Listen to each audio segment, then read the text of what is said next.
Hello friends, in today's video I'm gonna be walking through how to set up Google Family Link on iPhone. First of all, open a browser. I'm using Chrome browser and type here Google Family Link and open this first link. Tap on sign in.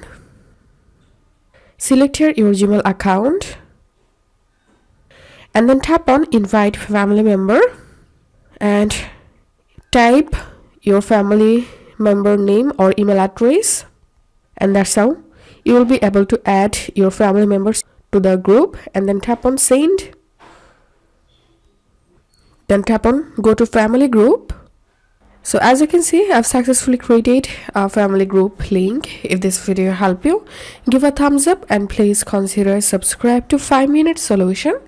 Thank you for watching.